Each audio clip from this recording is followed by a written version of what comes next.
Hey folks, Luke here. The other day I did a quick tutorial about 3 ways to make a more dynamic panel. And what I want to do today was, instead of going through all of the practical ways to do that, I just wanted to give you the tips so that you can parse those on your own. So here we go.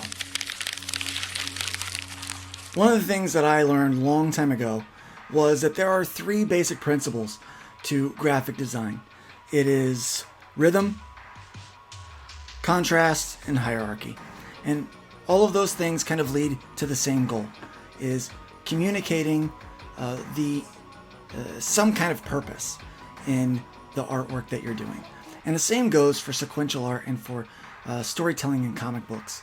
What you're trying to do is convey a rhythm or emotion, some kind of mood. You are trying to contrast the foreground from the background, and you are trying to create hierarchy so that the reader's eyes flow in a certain direction and across the page, and kind of to tell that story so that they can dive in the way the writer has intended it. So here are 3 basic tips that I use to make a more dynamic panel. I also use these tips to make more dynamic pieces of art. So the first one is perspective. And perspective, it seems pretty simple, but using 1 point, 2 point, and 3 point perspective, even working in a whole 5 point perspective, if you are brave enough, I think you could do that. But perspective allows you to create distance and depth in your panels and in your pictures, from the foreground to the background. And that depth creates a contrast, and that contrast creates hierarchy. So make sure you're using perspective.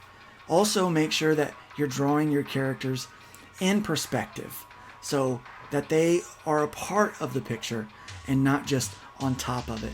That'll make them feel like they're more part of the composition, rather than the background just being an afterthought to what you're trying to do. It brings the whole thing together. The second thing that I do is line weight. So line weight is really important, because the thicker the line, the more apt the eye is to target in on that. So I usually give my foreground images a nice thick outline and really establish that things in the costume that are details that you want to stand out, I give a thicker line.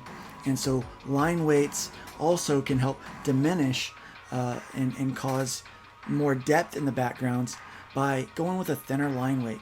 So using line weights also helps create your mood or rhythm, and it also helps create contrast, which also establishes hierarchy. You might be seeing a pattern here, right? And then the last tip that I have for you is pen pressure or brush pressure.